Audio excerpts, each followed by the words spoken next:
July 14th, 1518, Strasbourg, France.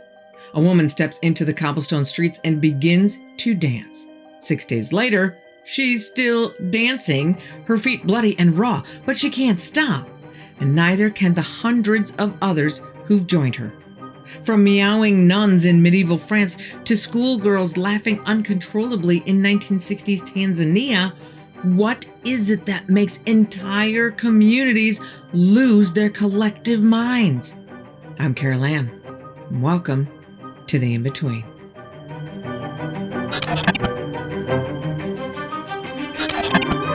It's a sweltering summer morning in Strasbourg, and the city is already struggling. The year 1517 was called the bad year by residents. Consecutive crop failures, skyrocketing grain prices, and thousands of starving farmers flooding the city gates. Diseases rampant. Syphilis, bubonic plague, and something called English sweating sickness are making the rounds. But 1518 brought even more chaos. Emperor Maximilian I had just died months earlier in January, throwing the Holy Roman Empire into succession uncertainty. The election campaign for his replacement, Charles V, was creating political turmoil across the region. And to make matters worse, this newfangled idea from a monk named Martin Luther about reforming the Catholic Church was spreading like wildfire. The world was literally coming apart at the seams. Strasbourg itself was a fascinating place, an imperial free city, meaning it governed itself without answering to regional nobles. Its narrow cobblestone streets were lined with half-timbered houses, their upper stories jutting out over the walkways below. The magnificent cathedral, still under construction after more than 3 centuries, dominated the skyline with its single towering spire. Into this perfect storm of misery steps our patient zero, Frau Troffe. We don't know her first name, but we know that she lived in one of those half-timbered houses on a narrow street in the city center, most likely struggling to put food on the table, same as everyone else. But what she did on July 14, 1518, was not the same as everyone else and would be remembered for centuries. According to Sebastian Brandt, a prominent lawyer and societal satirist of the day, who also happened to be the city clerk who documented the whole thing, Frau Troffe just started dancing. Not to music. There was no music. She just began moving in what witnesses described as frenzied and compulsive motions, and she couldn't stop. But this wasn't joyful dancing. Witnesses described her movements as violent, jerky, almost convulsive. Her eyes became glassy and distant, as if she wasn't really there anymore. Her sweat soaked through her clothes as she danced on the rough cobblestones, but she couldn't stop. Her husband watched helplessly as she danced through the first day, and then the second. By the 4th day, her feet were bleeding through her shoes. Her legs were swollen, and she was barely conscious. But still, she moved as the impossible started happening around her. Other people started joining her. The Imlin Family Chronicle, one of our best sources, tells us that within 4 days, 34 people were affected. By the end of the month, over 400 people were dancing in the streets of Strasbourg day and night, unable to stop. And the way it spread was terrifying. Someone would see the dancers and something in their brain would just snap. They'd start moving, first tentatively, then more violently, until they too were caught in the same frenzied, unstoppable rhythm. The symptoms were consistent and horrifying. The dancer's body would go rigid, then convulse. They'd sweat profusely, their clothes becoming drenched within minutes. Their feet would swell and bleed, but they couldn't stop moving. Some reported seeing hideous faces in the air around them. Others claimed to hear voices commanding them to dance. And the strangest part, many of them seemed to be following the same rhythm, even though there was no music playing. Now, you'd think the city authorities would see hundreds of people dancing themselves to death and think, maybe we should try to stop this. Nope. The doctors of Strasbourg declared it a natural disease which comes from overheated blood and prescribed the worst possible treatment. These go to 11. Let's turn it up to 11. That's right. Just dance it out. Medieval medicine, at its finest, held the theory that the human body contained 4 humors: blood, phlegm, yellow bile, and black bile, and that all illness was caused by imbalances between them. So, they believed that if people could just sweat enough, their humoral balance would be restored and they'd be cured. So, the city council got to work. They hired dozens of musicians to play drums, fiddles, pipes, and horns. They built wooden platforms in the horse market and the grain market strong enough to hold dozens of people jumping and thrashing around simultaneously. They even hired professional dancers to guide the afflicted and strong men to catch people when they collapsed. The municipal records show they spent hundreds of pounds, 500 pounds being about $250,000 in today's dollars. But it gets worse. The more platforms they built and the more music they played, the more people joined in. The sound of drums and tambourines echoing through the narrow streets seemed to pull more people into the frenzy. Dozens of people on wooden platforms, thrashing and gyrating to the beat of drums, while crowds gathered to watch this dance-a-thon train wreck. The smell of sweat and blood filled the air. The sound of hundreds of feet pounding on wood echoed through the medieval streets. Every day, more people joined in. Every day, more collapsed from exhaustion. And every day brought more deaths. We don't know the exact numbers, but at the peak of the insanity, reports are that there were upwards of 15 people a day dancing themselves to death. Luckily for the citizens of Strasbourg, it only took a couple of weeks for somebody to say, whoa, whoa, whoa, this ain't working. And they changed tactics. Sebastian Brandt's handwritten notes from August 3rd show they banned dancing entirely, with a fine of 30 shillings for anyone caught dancing in the city or suburbs. That was serious money, enough to feed a family for weeks. They made exceptions only for honorable persons wanting to dance at weddings and religious ceremonies, and even then, only stringed instruments were allowed. No drums or tambourines. They just made things worse. The dancers who were still alive were loaded into carts and taken 30 miles northwest to the shrine of St. Vitus in Saverne.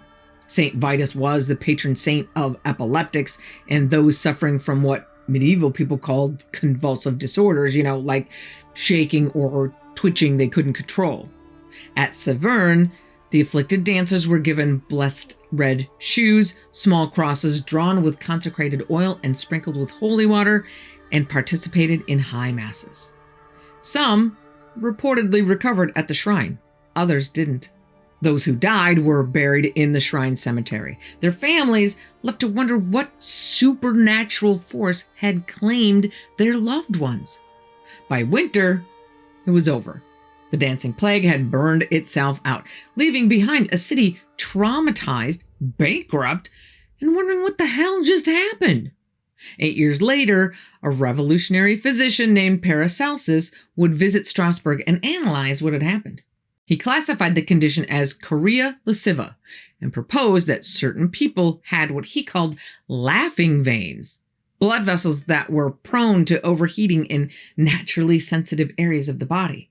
His treatment protocol was revolutionary for the time. Cold water immersion, fasting on bread and water, and application of chemical compounds to sensitive body regions. But Paracelsus also noted something that local physicians had missed: the social nature of the outbreak. He wrote that the condition seemed to spread through observation. He was the first person to suggest that psychological factors were at play alongside the physical symptoms. But here's where things get interesting. Some modern historians have noted something the medieval physicians missed. Only the poor were dancing. The wealthy elite of Strasbourg never joined in. Not one. And in a city where the main food supply was rye bread, that raises some uncomfortable questions. You see, rye can be contaminated with a fungus called ergot, which contains compounds similar to LSD. Ah, man. That's some heavy shit. Ergot poisoning caused hallucinations, convulsions, and uncontrollable movements. Symptoms that sound awfully familiar. The wealthy could afford wheat bread or higher quality grain. The poor, they got whatever cheap rye was available, potentially contaminated with a mind-altering fungus.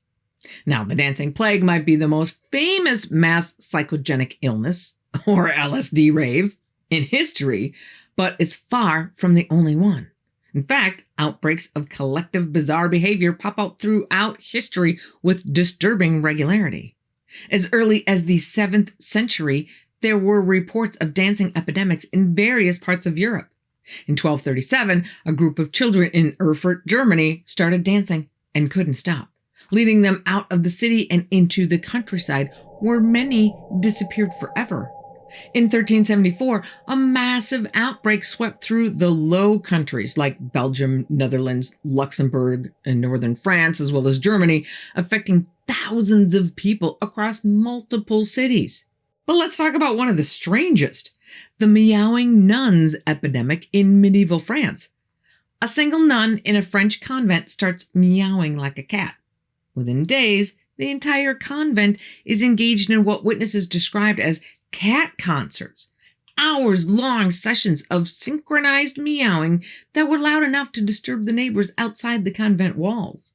Now, this might sound funny until you remember that in medieval Catholic theology, cats were associated with the devil.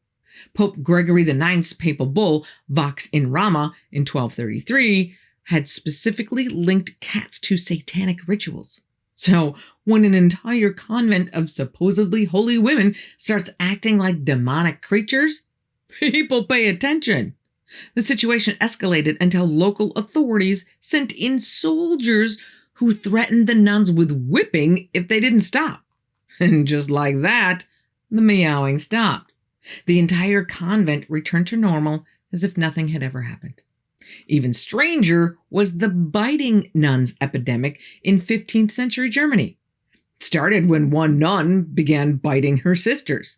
The behavior spread like wildfire, not just within her convent, but to other convents across the region.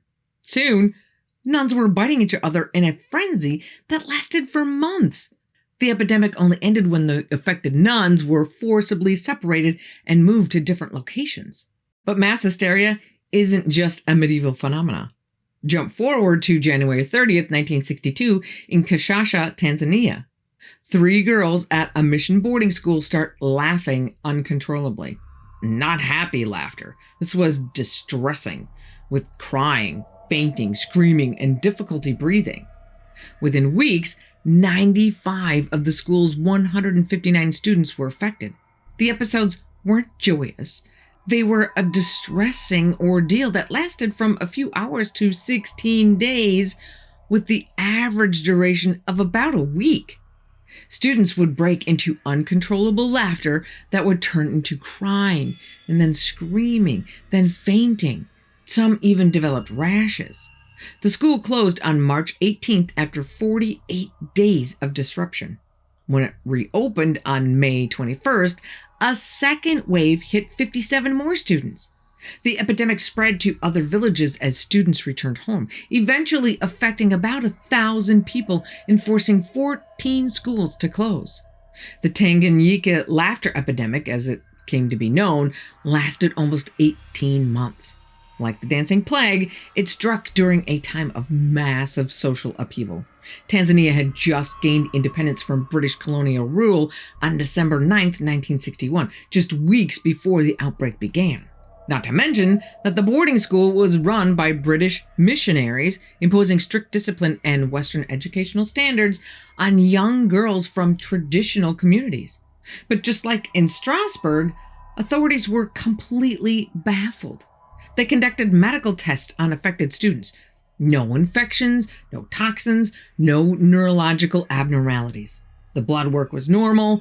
Brain scans showed nothing unusual.